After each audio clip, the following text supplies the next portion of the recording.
ወረድ ዞር በል። ተረጋጊ። ይኸውልሽ እኛ አንቺን ለመጉዳት አይደለም የመጣው። አሳልፈኝ። ተረጋጊ እያልኩሽ ነው። አሳልፈኝ እያልኩ ነው። አሳልፈኝ።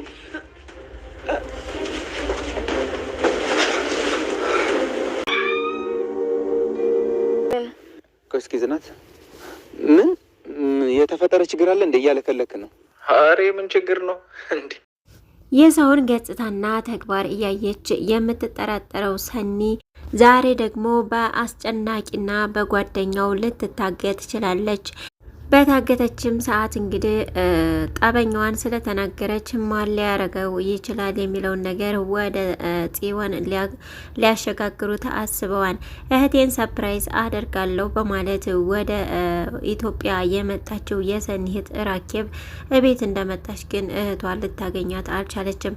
ራኬብም አሁን ላይ ሰኒን በመፈለግ ከአንዱ ቤት አንዱ ቤት እየዞረች ትገኛለች። የነ ጽናት ከብቶች ጠፍተው ነበረ። ምክንያቱም በዛብህ አግቷቸው ስለነበር ማለት ነው። አሁን ላይ ግን ከብቶቹ ወደ ቤታቸው እየተመለሱ ይገኛሉ። ሰላም ጤና ይስጥልኝ። ውድና የተከበራችሁ ተመልካቾቼ እንዴት አላችሁ? እግዚአብሔር ይመስገን እኔ በጣም ደህና ነኝ። በያላችሁበት ሰላማችሁ ይብዛ እያልኩኝ ለዚህ ቻናል አዲስ ከሆናችሁ ሰብስክራይብ እያደረጋችሁ ሼር፣ ላይክ በማድረግ አበረታቱኝ። እንዲሁም ሀሳብ አስተያየታችሁን በኮሜንት አስቀምጡልኝ። ዛሬ ደግሞ ጽናት ድራማ ክፍል 168ን ይዤላችሁ መጥቻለሁ። እስከ ቪዲዮ ፍጻሜ ድረስ አብራችሁ ይቆዩ። እንግዲህ በባለፈው የነ ጽናት ከብቶች ጠፍተው ሲፈለጉ ነበረ። ጽናትና ኪራም በጭንቀት ላይ ነበሩ። ምክንያቱም ጋሼ ማለትም የጽናት አባት ከብቶቹ እንደጠፉ አያውቁም ነበረ። እንደው ከብቶቹን አግኝተን እበረት አድርገን ነው አባዬ የሚያየው፣ ከዛ ውጭ ግን ምንድነው የማደርገው እያሉ እየተጨናነቁ በሚገኙበት ሰዓት እንግዲህ ያለ የሌለ አቅማቸውን አዋጥተው ዛሬ ላይ ግን ከብቶቹን በእጃቸው ሊያደርጉ ችለዋል። ሰኒ ወደ ነኪራ ቤት አቅንታ ነበረ ያገኘችውም። እዛም ኪያንና ያው አስጨናቂ ነበሩ በቤቱ የሚኖሩት። እንግዲህ ኩሽና እንደገባች አንድ በካርቶን የታሸገ ወረቀት ነገር ታገኛለች።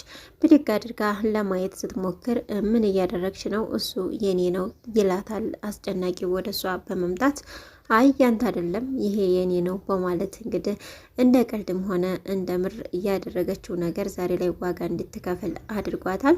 አትዋሺ፣ እኔ ውሸት አልወድም፣ እሱ ነገር የኔ ነው አምጮ እያለ ቢታገላትም እሷ ግን ዞር በልይ በማለት ይዛው ነበረ ወደነ ናሁን ቤት እየሄደችው።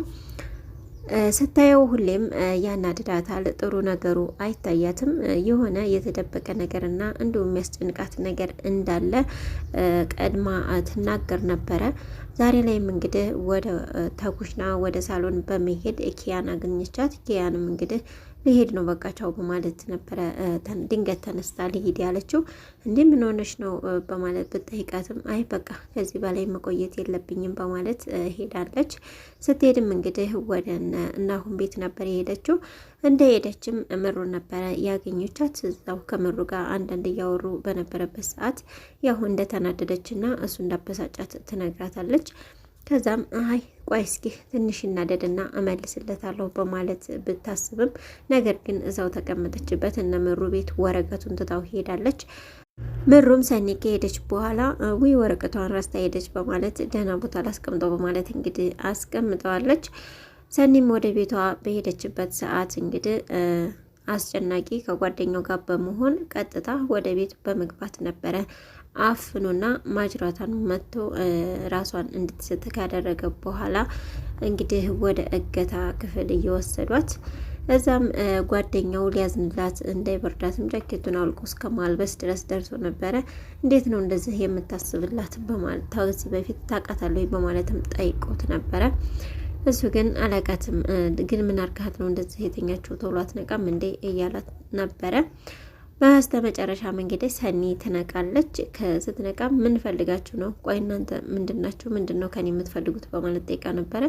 ጥሩ ጥያቄ ጠየቅሽን በማለት ስፒድ እንግዲህ ተናግሯል። ማለትም አስጨናቂ ማለት ነው። ምንድነው የምትፈልገው ከኔ?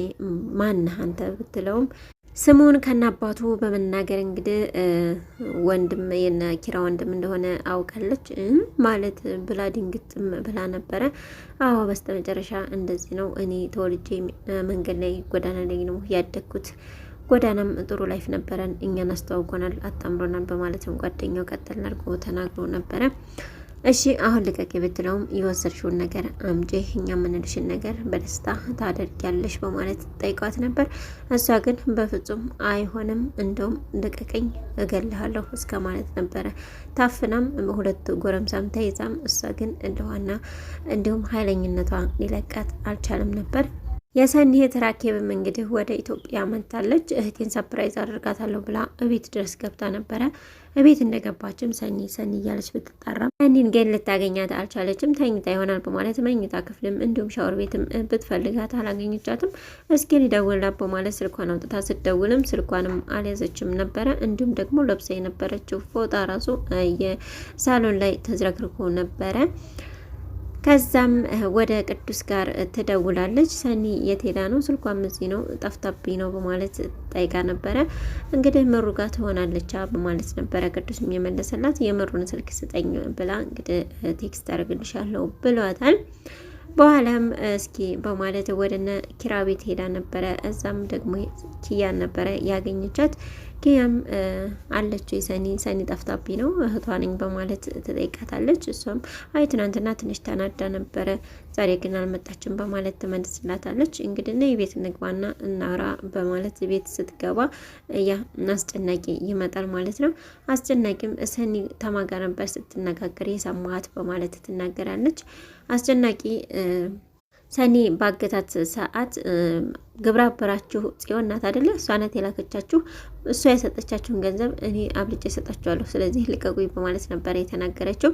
ጽዮን ስትል ስለሰማ እዛ ጋር ምናልባት ጽዮን ምናምን ብሎ እንግዲህ ጽዮን እንደሆነች ተናግሯል። የራሱን ጥፋት አሸጋግሯል ማለት ነው።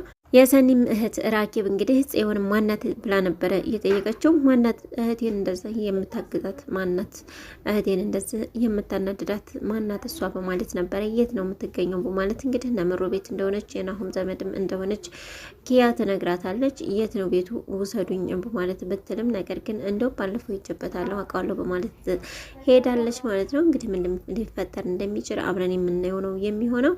እሷም ከወጣች በኋላ እንግዲህ ስፒድን ጠይቀው ነበረ። እንዴት ግን እንደው ሰኒ ግን የት ተሆነ እያለች ስታስብ አይዞሽ አትጨናነቂ ምንም አትሆንም በማለት ነበረ እየመለሰላት። ማለት እንዴት ታውቃለህ ብትለው አይ ያው ትልቅ ሰው ስለሆነች ራሷን አጥልም ብዬ ነው በማለት እንግዲህ አስተባብሏል። በሌላ በኩል ደግሞ ያው የነ ጽናት ከብቶች ጠፍተው መነበራቸው ይታወቃል። እናንተ እዚህ ብሎ እኔ ግን የእናንተን ቤተሰቦች እንደዚህ ከብቶቹን እያበላሁኝ አስጨንቃቸዋለሁ፣ ገና ማን እንደሆንኩኝ አላዩም እያለ እየፎከረ ነበር በዛብህ። በዛን ሰዓት እንግዲህ የበዛብህ ጓደኛ ከሚስቱ ጋር ግንኙነት ስላለው እናገርብሃለሁ ብላ በዛ ስላስፈራራችው እንግዲህ ቲና ዛሬ ላይ እሱ አለበት ድረስ እየተከታተለ ከብቶቹ አሉበት ድረስ አብረው ሊደርሱ ችለዋል። ቴናና ኪራም እንግዲህ ከኋላ እያዩ ነበረ። እና እሺ ወደዚህ እንሂድና እናውራ፣ እኛን እንዴት እስካሁን ተደባብቀን የማናቅ ነገር አሁን ለምንድን ነው እንደዚህ መደበቅ የጀመርከው በማለትም እንግዲህ በዛብህን ጓደኛው ተናግሮት ነበረ። እሺ ነው ወደዛ ቁጭ ብለን እናውራ ተባብለው ቁጭ ሊሉ ሊያወሩ ሲሄዱ ኪራ ከብቶቹን ነድቷቸዋል ማለት ነው። ቲና ግን እዛው ስለነበረች ያቺ አሸንግሉቷን ይዛ ስለነበረ አሸንግሉቷ ስትጮህ በዛብህ ይሰማና ያያታል። እንዲሁም ጸጉሯን እስከ መንቀልና እንዲሁም ደግሞ ሁለተኛ አንድ ነገር አድርጋለሁ ብትይ አለቅሽም በማለት እንግዲህ አስፈራርቷታል። እሷም ፈንችለው ነበረ የሄደችው። በዛብህም እንግዲህ ሜዳ ላይ ነበር የተዘረረው። ዴቭና ጽናትም እንግዲህ ተጨናንቀው በነበረበት ሰዓት ኪራ ወደ ዴቭ ስልክ ላይ ይደውላል። ዴቭ የት ነህ በማለት ነበረ መጀመሪያ የተናገረው። እዛ በታችኛው መንገድ እየመጣሁ ነውና ተቀበለኝ ታችና በማለት ነበር እየነገረው። ምን ነው ምን አዲስ ነገር አለ ደህና አይደለም ወይ ቢለው አረ ደህና ነኝ፣ እንደውም ችግር የፈጠረብን ነገር ችግሩ ተፈቷል በማለት ነበር እንግዲህ ምስራችን ያበሰራቸው።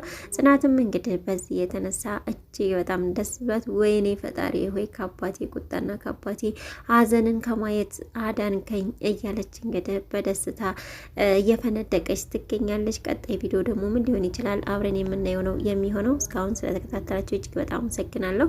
ለቻናሉ አዲስ ከሆናችሁ ሰብስክራይብ፣ ላይክ፣ ሼር እያደረጋችሁ አበረታቱኝ።